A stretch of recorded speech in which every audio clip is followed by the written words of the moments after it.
Bismillahirrahmanirrahim. Assalamualaikum warahmatullahi wabarakatuh. Innal hamdalillah nahmaduhu wa nasta'inuhu wa nastaghfiruh wa na'udzu billahi min syururi anfusina wa min sayyiati a'malina. May yahdihillahu fala mudilla lahu wa may yudlil fala hadiyalah. Asyhadu an la ilaha illallah wahdahu la syarikalah wa asyhadu anna Muhammadan abduhu wa rasuluh. Allahumma salli ala Muhammad wa ala ali Muhammad. Qala Allah Ta'ala fi kitabihil karim. A'udzu billahi minasyaitonir rajim. Bismillahirrahmanirrahim. Laqad khalaqnal insana fi ahsani taqwim. Tsumma radadnahu asfala safilin. Shadaqallahul azim. Saudara-saudara kaum muslimin dan muslimat yang dimuliakan Allah Subhanahu wa taala. Lagi dan lagi marilah kita pujikan puji dan syukur kita kepada Allah Subhanahu wa taala atas limpahan nikmat kesehatan, nikmat kesempatan, nikmat hidayah yang Allah berikan sehingga kita masih dapat bertemu di bulan suci yang mulia ini. Salawat bertangkaikan salam marilah juga kita hadiahkan keharibaan junjungan kita Nabi Muhammad sallallahu alaihi wasallam kepada para sahabat-sahabatnya, para kerabat-kerabatnya. Dan mudah-mudahan dengan kita perbanyak salawat kepada beliau kita mendapatkan syafaat yaumil akhir kelak. Amin ya rabbal alamin. Pada kesempatan sore hari ini yang ingin saya sampaikan yaitu yang bertemakan tentang manusia ahsani taqwim dan manusia asfala safilin. Saudaraku sekalian, seperti yang saya bacakan di atas tadi pada surah At-Tin ayat 4 dan 5 Allah Subhanahu wa taala berfirman. Bismillahirrahmanirrahim. Laqad khalaqnal insana fi ahsani taqwim. Tsumma radadnahu asfala safilin. Yang artinya sebaik-baik penciptaan yaitu manusia yang paling terbaik yang Allah ciptakan. Kemudian dia akan dikembalikan kepada bentuk yang seburuk-buruknya yaitu di neraka. Saudaraku sekalian, di dalam surah At-Tin ini ada dua bentuk manusia yang disebutkan di sini yaitu manusia ahsani taqwim. Jadi, apakah manusia ahsani taqwim itu? Manusia ahsani taqwim itu adalah manusia yang diciptakan dalam bentuk yang sebaik-baiknya. Kemudian yang kedua yaitu manusia asfala safilin, yaitu manusia yang dikembalikan dalam seburuk-buruknya. Jadi yang pertama itu adalah manusia ahsani taqwim. Di dalam tafsir Muyassar disebutkan bahwasanya manusia ahsani taqwim ini adalah manusia yang senantiasa menjalankan perintah Allah, yang taat kepada Allah dan Rasul-Nya, dan menjauhi segala larangan-larangannya. Sedangkan manusia asfala safilin ini adalah manusia yang seburuk-buruknya, yang senantiasa dia mengerjakan larangan-larangan Allah, yang tidak mengerjakan perintah Allah dan Rasul-Nya. Itulah manusia asfala safilin.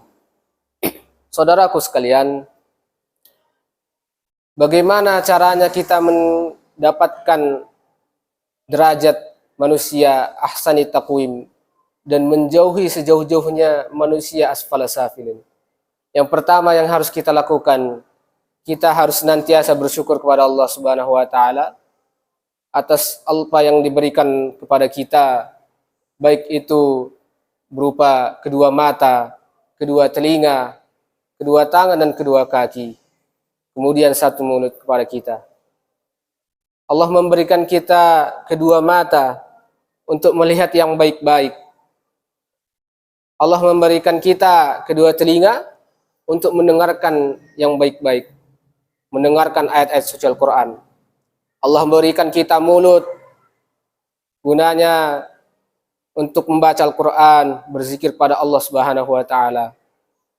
Allah memberikan kita kedua tangan yang seharusnya kita gunakan untuk bersedekah, membantu orang, menolong orang, malah kita gunakan untuk menganiaya orang, memukul orang, bahkan membunuh orang.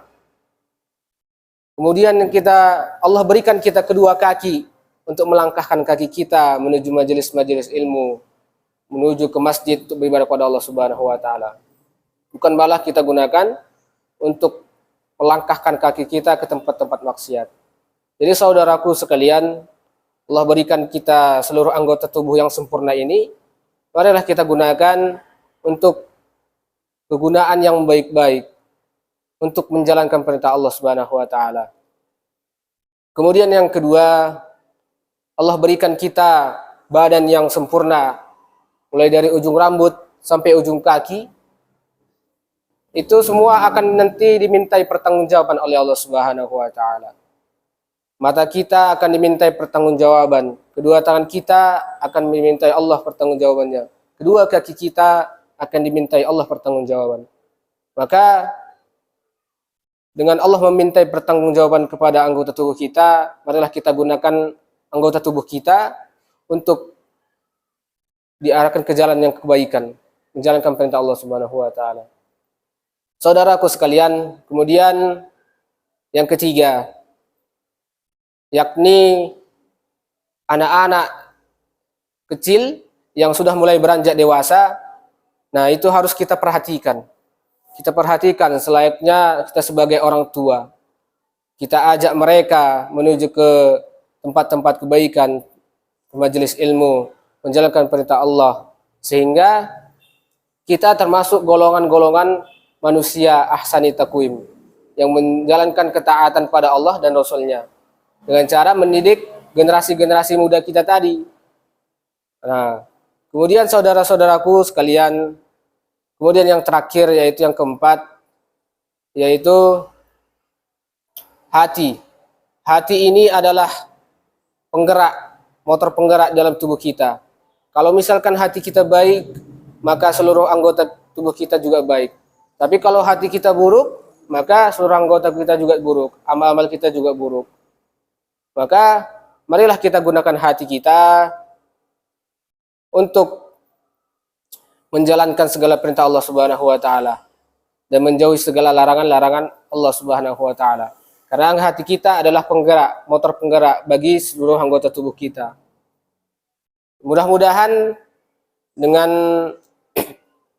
tausiah singkat ini kita bisa menjalankan perintah Allah Subhanahu wa Ta'ala, menjadi manusia yang ahsani taqwim, manusia yang sebaik-baiknya, dan menjauhi sejauh-jauhnya bagai manusia yang asfala safilin, manusia yang seburuk-buruknya, yang senantiasa menjalankan larangan-larangan Allah Subhanahu wa Ta'ala dan Rasulnya. Mudah-mudahan bermanfaat bagi kita semua, terkhusus kepada diri saya sendiri.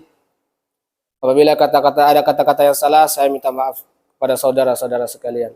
Akhirul kalam, subhanakallahumma wa bihamdika, asyhadu an la ilaha illa anta, astaghfiruka wa atubu ilaih. Wabillahi taufiq wal hidayah. Wassalamualaikum warahmatullahi wabarakatuh.